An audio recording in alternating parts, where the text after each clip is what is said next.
Bonjour et bienvenue sur ce nouveau tutoriel. Alors aujourd'hui, je vais vous montrer faire un tuto qui peut vous servir donc pour vos tableaux de bord notamment. Et ici, c'est comment faire un seul graphique qui va vous permettre de pouvoir représenter plusieurs produits ou plusieurs ventes de données. Voilà, donc ici, je l'ai fait pour un client il n'y a pas très longtemps. Et donc, je me suis dit que ça pouvait également intéresser peut-être d'autres personnes pour voir un peu comment j'ai fait et j'ai construit cette présentation de type tableau de bord. Alors, il marche comment? Alors ici, j'ai des synthèses, hein, donc ici, j'aurais pu aller, donc ici, ce sont encore une fois des produits, hein, voilà, des ventes de plusieurs produits. Donc ici, j'ai mis 5 produits avec les périodes, donc du mois de janvier à décembre. Ici, donc j'ai réalisé les ventes en cours, les ventes de l'année -1 pour pouvoir les comparer, et également le budget de l'année en cours. Et ça, donc, j'ai récupéré les chiffres donc de plusieurs. Voilà, on récupère les chiffres, donc on aurait pu les récupérer par des tableaux croisés dynamiques en fonction d'une source. Voilà, donc on a ici notre tableau. Et à partir de là, donc, je vais ici créer donc un graphique de type bullet art. Donc, je vous ai déjà fait un tuto qui permet ici de comment créer ce type de graphique. Donc, on le refera ensemble.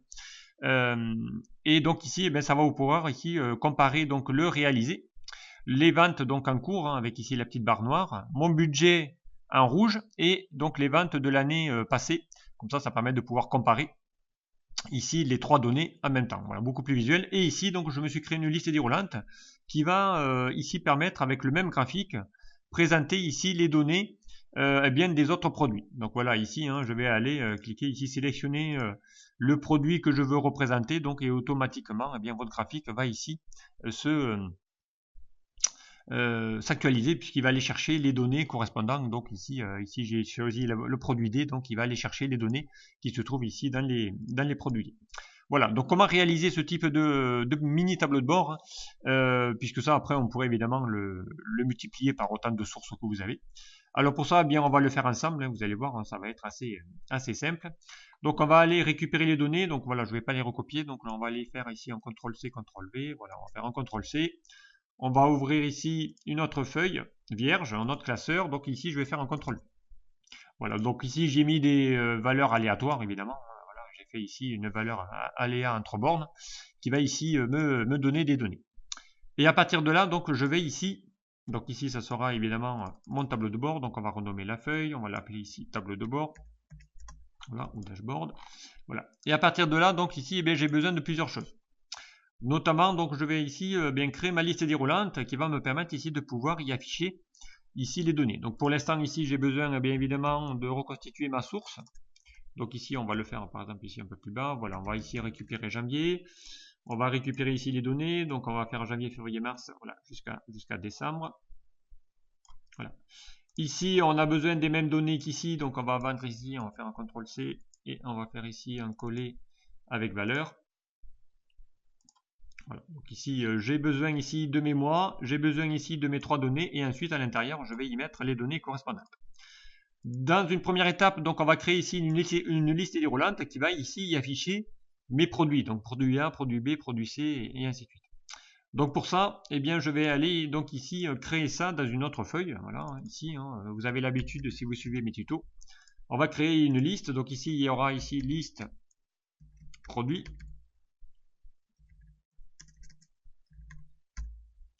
Voilà, on va y mettre ici donc mes différents produits. Donc voilà, ici j'ai produit A, voilà, j'ai produit B, voilà, j'ai le produit C, voilà, j'ai le produit, je crois qu'il y en avait 5, voilà, produit D et le produit.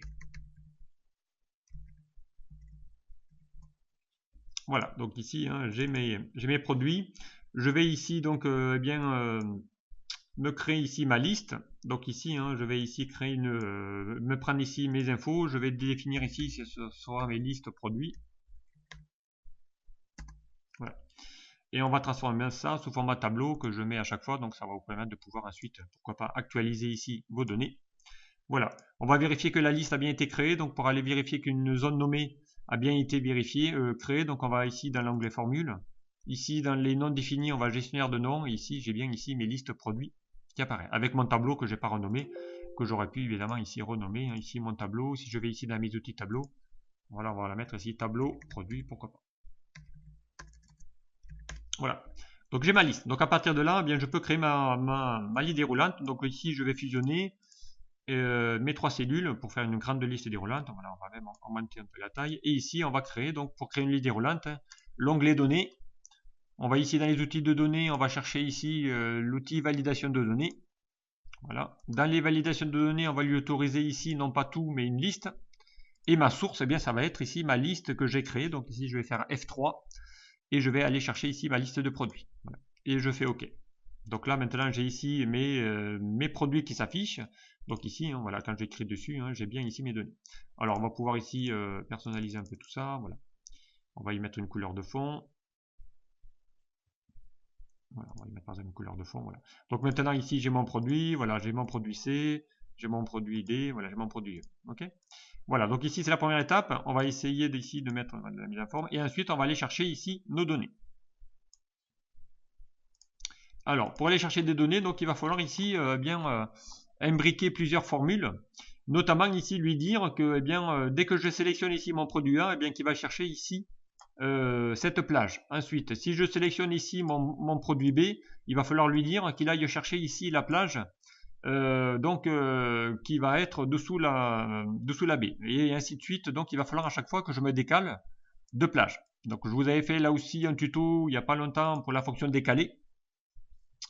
Et donc, on va utiliser une fonction décalée et en même temps, on va utiliser également la combiner avec une recherche V, puisqu'il va falloir ensuite que je lui indique, tu dois te décaler de autant de colonnes à chaque fois. Donc ici, on va le faire directement ici dans ma liste et ici, on va se créer donc un index colonne qui va ici m'indiquer de combien de colonnes je dois me décaler pour chacun de mes produits. Donc ici, hein, si je reprends ma colonne, mon produit A, je vais partir ici de ma première colonne, hein, ça sera ici mon produit A, donc ici, lui, ça sera le 0. Okay, donc ici, on va lui mettre 0, ça sera mon point de départ de ma fonction décalée. Okay. Ensuite, mon produit B, il va falloir ici que je me décale, si mon départ est là, il va falloir que je me décale donc de 1, 2, 3, donc il va falloir qu'il aille se décaler à chaque fois de 3 en 3. Donc ici, on va lui faire 3, ici, ensuite colonne C, 6, ensuite 9, et ensuite 12. Voilà. Donc ici, il va falloir que je me décale à chaque fois, donc voilà, si je fais 1, 2, 3, 4, 5, 6, 7, 8, 9, 10, 11, 12, voilà. Donc ici, hein, j'aurai ici mon index, sachant que mon index commence à 0. Voilà, donc à chaque fois, 0, 1, 2, 3. Ensuite, donc le 3 c'est là, 4, 5, 6. Ensuite, 7, 8, 9, voilà, 10, 11, 12. Voilà, donc ici j'ai mes index de colonnes et que je vais donc pouvoir ici réaliser. Donc je vais aller chercher ici ma fonction qui c'est donc la fonction décalée qui vous permet ici de donner une référence par rapport à notre colonne. Voilà. Ici donc ma référence de départ de ma fonction décalée, c'est ma première cellule ici de mon produit, donc c'est mon B3. Ensuite, ici, je ne vais pas me décaler en nombre de lignes, mais je vais me décaler en nombre de colonnes. Donc ici, je vais faire un deuxième point virgule pour passer ici en colonne. Et là, donc, je vais lui dire ici, hein, je vais faire appel à ma recherche V, ma recherche verticale.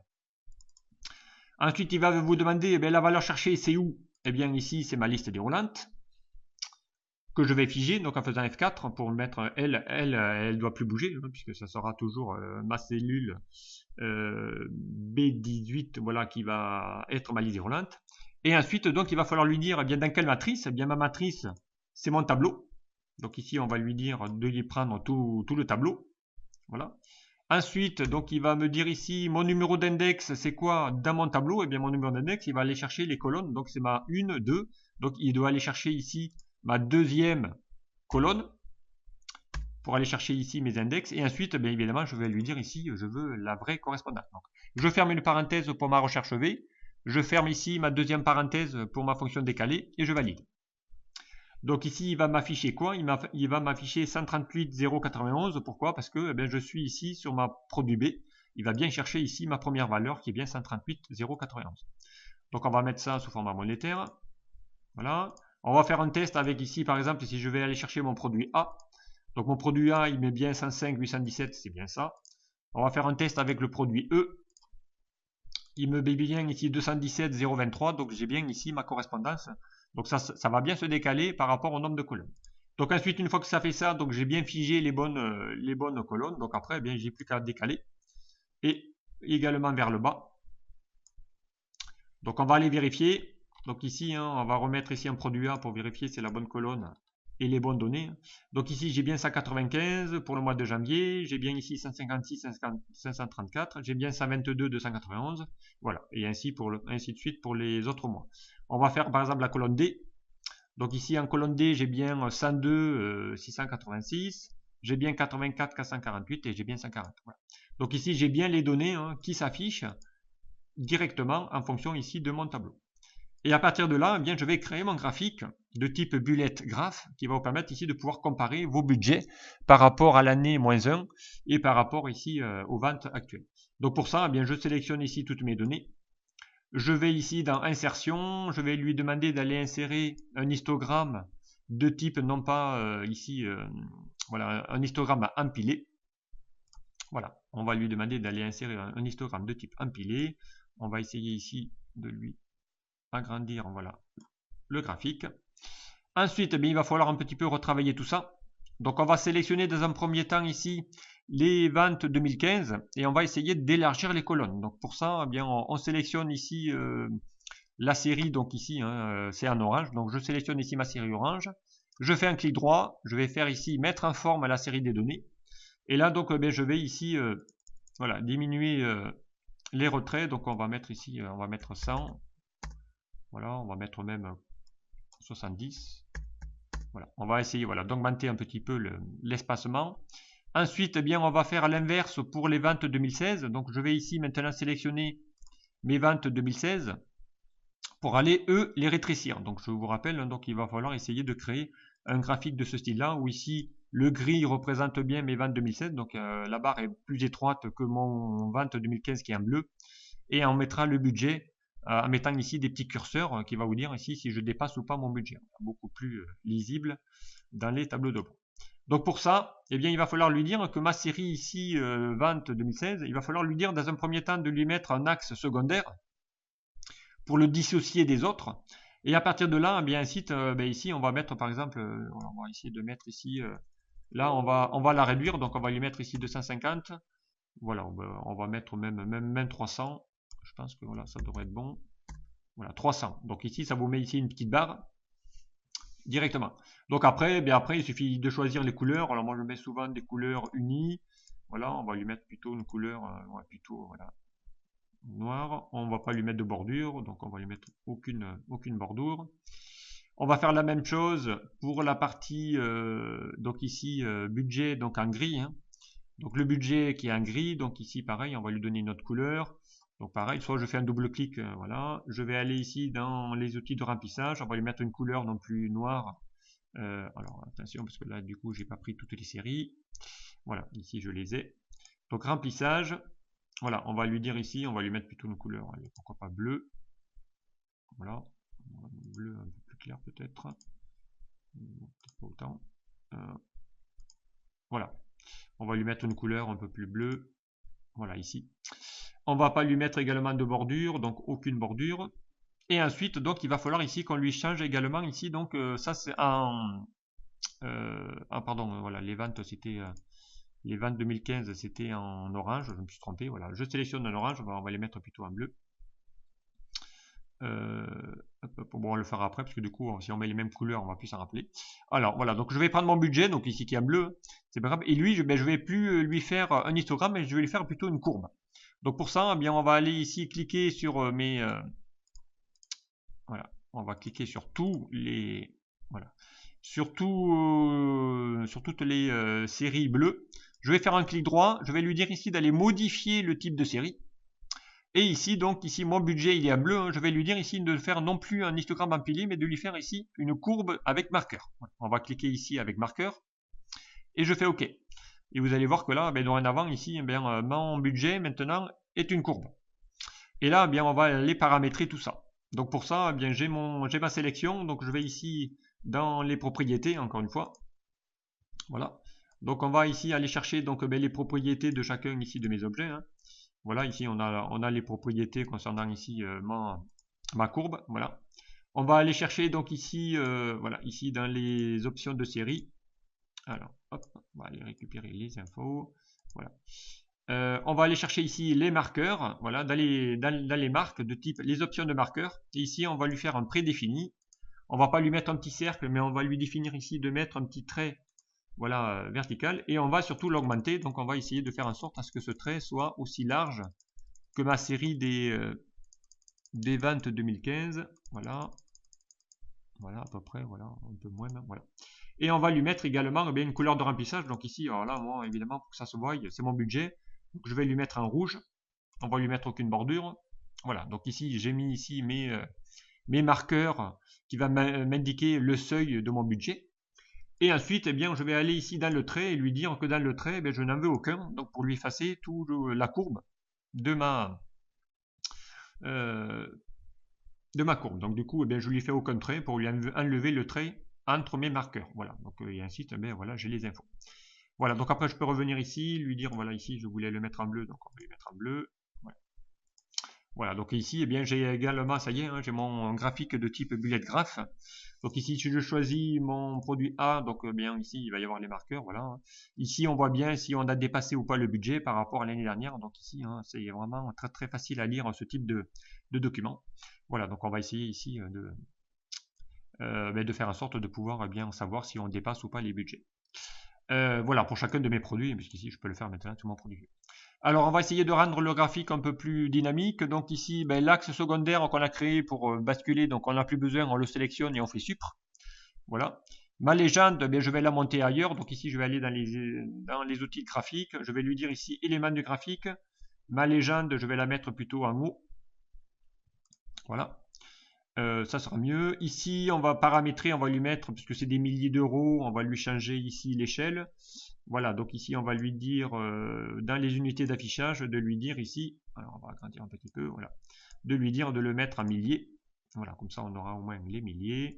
On va mettre ça en gras. Voilà, on va y mettre une police de type Arial gras. On va faire la même chose pour les mois, on va les mettre en gras de type Arial gras. Pourquoi pas. Voilà, on peut ou pas laisser les marqueurs, c'est comme le quadrillage, alors comment souvent je les retire, les quadrillages. Et on va pouvoir également rendre le titre dynamique, donc ici on sélectionne le titre du graphique, et dans la barre de formule on va mettre égal quoi, mon produit. Voilà, donc je clique dessus, comme ça lui il va être dynamique, dès que je vais sélectionner produit A, eh bien ici il va y avoir le produit A de mon titre de graphique, si je mets produit B, il va également le mettre ici mon produit. Voilà, donc ici on va mettre aussi en gras. On va mettre une police de type Arial, voilà. La légende, on va la monter un tout petit peu. Et le graphique, on va aussi le monter un tout petit peu pour le rendre un peu plus. Voilà.